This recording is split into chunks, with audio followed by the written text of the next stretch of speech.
માતૃભાષા, માતૃભાષાનું અમૂલ્ય યોગદાન. લેખક હેમરાજ શાહ.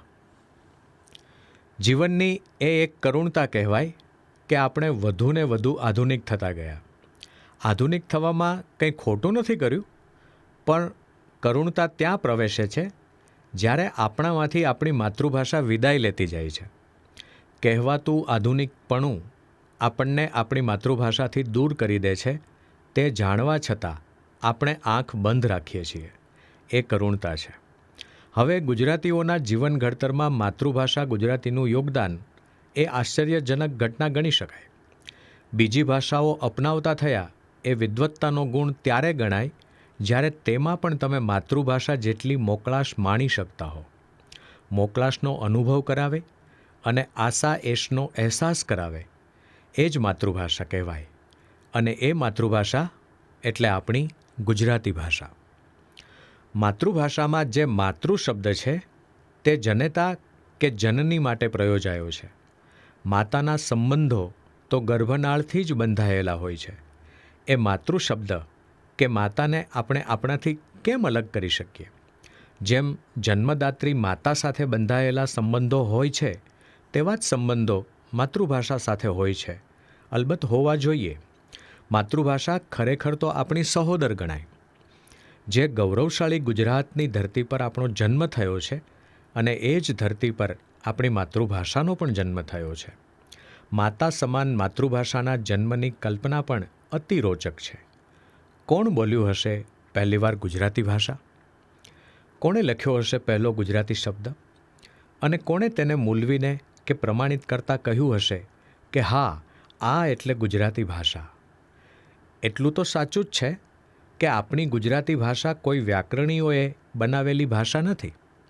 વ્યાકરણ તો ખૂબ પાછળથી આવ્યું છે. આપણી ભાષા એ મૂળ તો પ્રજાએ જબાનથી જબાન પર બહેલાવેલી ભાષા છે. એ માત્ર માતૃભાષા નથી, એ પિતૃભાષા પણ છે. આપણી ગુજરાતી ભાષા એ આપણી ધરતી અને માટીમાંથી જન્મેલી ભાષા છે. એટલે જ એ પ્રાકૃત છે. એ આર્યકુળની ભાષા છે. એ પૃથ્વી પુત્રી છે. એટલે જ આપણી ભાષા ગુજરાતના નામ પરથી ગુજરાતી ભાષા તરીકે ઓળખાતી થઈ છે. એ આપણા દિલની અને મિજાજની ભાષા બની રહી છે. અને તેથી જ તેમાં અદ્ભુત લચીલાપણું પણ છે. બધા જ પોતાની લાક્ષણિક ગુજરાતી બોલે છે, જે બધાને એક સૂત્રે બાંધવાની શક્તિ ધરાવે છે. આપણી ભાષા આપણા ગુજરાતીઓની, ગુજરાતની ધરતીએ આપેલી અમૂલ્ય દોલત છે. એ હવે પ્રાંતીય નથી રહી, સીમાડા પાર કરીને વિશ્વભાષા બની ગઈ છે. વિશ્વમાં બધા જ દેશો પાસે જેમ પોતાની એક રાષ્ટ્રભાષા હોય છે, તેમ દરેક પ્રદેશ પાસે પોતાની માતૃભાષા પણ હોય છે. અને એ માતૃભાષા જ તેમના જીવન ઘડતરમાં મુખ્ય ભૂમિકા ભજવતી હોય છે. કારણ કે એ માતૃભાષા છે. માતાના પૈપાનથી પાંગરેલી અને શરીરની રગે રગમાં વિચરતી માતૃભાષા માતાના દૂધ જેટલી જ પોષક અને અમૃતમયી હોય છે. અંગ્રેજી ભાષા વિશ્વમાં સૌથી વધારે બોલાતી કે ઉપયોગમાં લેવાતી ભાષા જરૂર છે, પણ એ શાસન પ્રસારણ સાથેના વહેણમાં તરતી આવેલી ભાષા છે. એને ગુજરાતી ભાષાની માફક માં નર્મદા, તાપી, વિશ્વામિત્રી જેવી નદીઓના વહેણનો સ્પર્શ નથી થયો. તેને ગિરનાર પર્વતની ગુર્જરી હવાનો સ્પર્શ નથી થયો. અને એટલે જ આજે પણ મોટા ભાગના ગુજરાતી પરિવારો જનેતાને મમ્મી નથી કહેતા, પણ મા કે બા કહે છે. તેમાં પણ મોટાભાગના પરિવારો વાલથી મા તમે કે બા તમે એના સન્માનીય સંબોધન કરતા જોવા મળે છે. ભારતની મોટાભાગની ભાષાઓ એ રીતે સુસંસ્કૃત છે. પણ માતાને અંગ્રેજીમાં મમ્મી કહ્યા પછી તેની સાથે કયો સન્માનનીય શબ્દ જોડી શકાય છે? મા શબ્દ બોલતા ઉઠેલા સ્પંદનો કે ભાવ ગુજરાતી ભાષા સિવાય ભાગ્યે જ બીજી ભાષામાં જોવા કે માણવા મળે છે. ગુજરાત સહિત ભારત દેશના મોટાભાગના વિસ્તારોમાં આશરે 1000 વર્ષ પહેલાં અપભ્રંશ ભાષાની વિવિધ બોલીઓ પ્રચલિત હતી. તે મૂળમાં પ્રાકૃત ભાષાનું સામાન્ય લોકો દ્વારા બોલવામાં વપરાતું એક રૂપ હતું. લોકબોલી અને સ્થાપિત સાહિત્યની ભાષામાં થતા ફેરફારમાં સમયગાળાનું સારું એવું અંતર હોય છે. એ બાબતને ધ્યાનમાં લેતા આશરે ઈસવીસન 700ની આસપાસ લોકબોલી અપભ્રંશ થઈને પ્રાથમિક ગુજરાતી તરફ આવી હતી, જ્યારે ગુજરાતી સાહિત્યને ત્યાં સુધી પહોંચતા આશરે 200 વર્ષ જેટલો સમય લાગ્યો હોવાનું કહેવાય છે. ગુજરાતી સાહિત્યમાં કાળક્રમે અલગ અલગ યુગ આવ્યા, જેમાં આપણી ગુજરાતી ભાષા સમૃદ્ધ થતી જોવા મળી છે. વ્યાકરણશાસ્ત્ર આવ્યું, શબ્દભંડોળ વધ્યું, શબ્દાર્થો શોધાયા. આ બધી પ્રક્રિયા દરમિયાન ગુજરાતી ભાષા શૃંગાર સજ્જ બનતી રહી છે. અંગ્રેજી ભાષા લઈને આવેલા અંગ્રેજોએ ઇતિહાસ રચ્યો, તેમ આપણી ગુજરાતી ભાષા પણ તેની સમૃદ્ધિના ઇતિહાસમાં સોનેરી પૃષ્ઠો ઉમેરતી ગઈ છે. અંગ્રેજો વિશ્વભરમાં પોતાની ભાષા મૂકી ગયા, પણ અંગ્રેજોના સામ્રાજ્યની માફક ગુજરાતી ભાષાનો સૂર્ય અસ્તાચળ તરફ આગળ વધી રહ્યો હોય એવો ભય પ્રસરી રહ્યો છે. ભાષા તો અજરા અમર છે, પણ માતૃભાષાની સેવા પૂજામાં ઓટ આવી રહી હોય એવું લાગી રહ્યું છે. લખાઈ ખૂબ છે, પણ લખેલું વાંચવાવાળાની સંખ્યા ઘટી રહી છે. અંગ્રેજી ભાષા આપણી માતૃભાષાને ગુલામ બનાવી રહી છે. દેશ તો આઝાદ થયો, અંગ્રેજોના શાસનમાંથી પણ તેમનું સ્થાન તેમની ભાષાએ લઈ લીધું અને દેશની બધી જ માતૃભાષાઓ પર પોતાનું સામ્રાજ્ય એવું ઊભું કર્યું છે કે પ્રાદેશિક ભાષાઓનો તો જાણે મૃત્યુઘંટ વાગી રહ્યો છે. દેશના લોકોમાં જેટલી દેશદાઝ જોવા મળે છે, તેટલી માતૃભાષા પ્રત્યેની દેશદાઝ જોવા નથી મળતી. માતૃભાષા પ્રત્યે ઠેર ઠેર ગૌરવ વ્યક્ત થઈ રહ્યું છે, પરંતુ તેનો પ્રાણ બચાવવાના પ્રયાસો નથી થતા. હા, તેનું સ્પષ્ટ ઉદાહરણ છે બંધ થતી જતી ગુજરાતી માધ્યમની શાળાઓ. આપણા ગુજરાતમાં જ નજર માંડો અને ગણતરી કરાવીએ તો ખ્યાલ આવશે કે આપણે કેટલા અધઃપતન તરફ જઈ રહ્યા છીએ. જાપાનનું ઉદાહરણ લેવા જેવું છે. જાપાનીઓ પોતાને અમે જાપાનીઓ એમ ગૌરવપૂર્ણ રીતે કહે છે અને તેમનું પોતાની ભાષાનું ગૌરવ પણ નોંધનીય છે.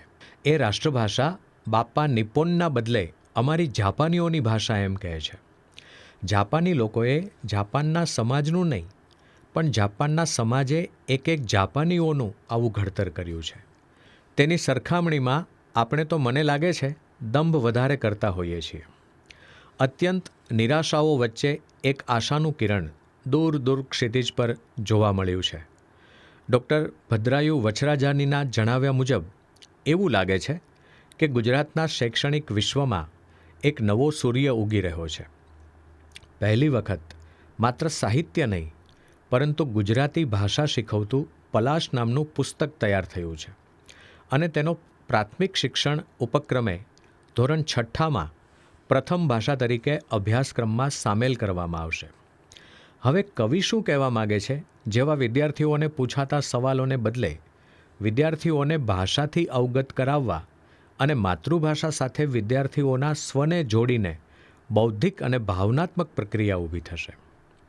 હવે સવાલો વિદ્યાર્થીઓ કરશે અને જવાબ આપવા માટે શિક્ષકોએ ભાષા જ્ઞાન અંગે જાગૃત રહેવું પડશે. ગુજરાતના અને અન્ય પ્રદેશો કે દેશોમાં રહેતા વિદ્યાર્થીઓ જ નહીં, પણ ગુજરાતીઓનું ગુજરાતી જ્ઞાન નબળું છે એ તો હવે સર્વ સ્વીકૃત હકીકત છે.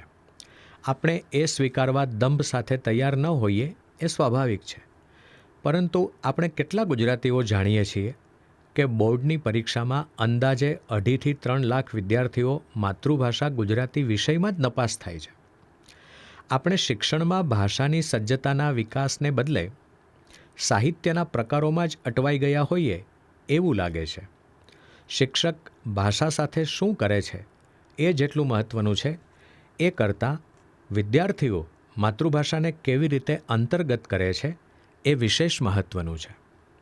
માતૃભાષાનું મહત્ત્વ માત્ર મહાન પુરુષોએ જ નથી જણાવ્યું, પરંતુ મનોવિજ્ઞાન પણ એવું નોંધે છે કે જેમની માતૃભાષા સમૃદ્ધ હોય તે પોતાના જીવનના, શીખવાના અને વિચારવાના અનુભવોને સારી રીતે એટલે કે સુપેરે આગળ વધારી શકે છે.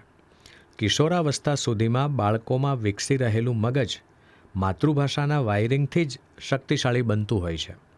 પલાશ પુસ્તકમાં શિક્ષકની ભૂમિકા એક મિત્ર જેવી બની રહે તેવી રહેશે. હું ઘણા વર્ષોથી એવા પ્રયાસ કરતો રહ્યો છું કે માત્ર ગુજરાત કે મહારાષ્ટ્રના નહીં, પણ સમગ્ર દેશ અને પરદેશમાં વસતા ગુજરાતીઓ પોતાની માતૃભાષા સાથે સંકળાયેલા રહે. હું જ્યારે મહારાષ્ટ્ર રાજ્ય ગુજરાત સાહિત્ય અકાદમીમાં કાર્યાધ્યક્ષ હતો ત્યારે 2010માં મેં મારા અન્ય સભ્ય સાથીઓ સમક્ષ પ્રસ્તાવ મૂક્યો હતો કે સમગ્ર વિશ્વમાં સર્વત્ર ગુજરાતીઓ પથરાયેલા છે, તેમ છતાં ગુજરાતી ભાષા દિવસ કેમ નહીં ઉજવાતો હોય. આખરે એવું નક્કી કર્યું કે 24 ઓગસ્ટના રોજ કવિ નર્મદનો જન્મદિવસ આવે છે, એ દિવસ આપણે વિશ્વ ગુજરાતી ભાષા દિવસ તરીકે ઉજવવો. ત્યાર પછી ઉજવણી શરૂ થઈ અને મેં સાહિત્ય અકાદમીના મારા કાર્યકાળ દરમિયાન ડૉક્ટર રઘુવીર ચૌધરી, ડૉક્ટર રમેશ શુક્લ, ધીરુભાઈ ઠાકર, ગુણવંત શાહ, કુમારપાલ દેસાઈ અને ધીરુબેન પટેલને નર્મદ એવોર્ડ 51,000ના પુરસ્કાર સાથે આપ્યા હતા. ત્યાર પછી એ પ્રક્રિયાને કાયમી રાખવા ગુજરાત વિશ્વકોશ ટ્રસ્ટને કામગીરી સોંપી અને 2023માં આપણા ઋષિ કવિ રાજેન્દ્ર શુક્લને આ એવોર્ડ આપ્યો હતો અને હવે 2024માં આપણા પ્રસિદ્ધ નવલકથાકાર શ્રી વર્ષા અડાલજાને આ એવોર્ડ અપાશે. આ સંદર્ભમાં અત્યાર સુધીમાં વિવિધ સામાજિક અને સાંસ્કૃતિક વિષયો સાથે 36 નિબંધ સ્પર્ધાઓ યોજી છે. એ જ હેતુ છે કે દેશ વિદેશમાં વિશ્વ ગુજરાતી ભાષા દિવસ ઉજવીને વિમુખ થતા જતા ગુજરાતીઓ માતૃભાષાથી દૂર થઈ જાય નહીં. નિબંધના વિષયોમાં ગુજરાતી ભાષાનું ભવિષ્ય, શિક્ષણમાં માતૃભાષાનું ભવિષ્ય જેવા વિષયો મોટાભાગે પસંદ કર્યા છે. અત્યાર સુધી દેશ અને પરદેશના એમ બધા મળીને 24,299 ગુજરાતી સ્પર્ધકોએ તેમાં ભાગ લીધો છે, જેમાં 920 સ્પર્ધકો વિજેતા રહ્યા છે અને સન્માનનીય પુરસ્કાર પણ પ્રાપ્ત કર્યા છે. આ નિબંધ સ્પર્ધાના નિબંધોનું મેં સંપાદન કરીને અત્યાર સુધી 36 નિબંધ સંગ્રહ બહાર પાડ્યા છે, જેનું મૂળ કારણ એ છે કે મારું શિક્ષણ ગુજરાતી ભાષામાં, મારી માતૃભાષામાં થયું છે એનું મને ગૌરવ છે. હું ચોક્કસપણે માનું છું કે જીવન ઘડતરમાં માતૃભાષાનું અમૂલ્ય યોગદાન રહે છે.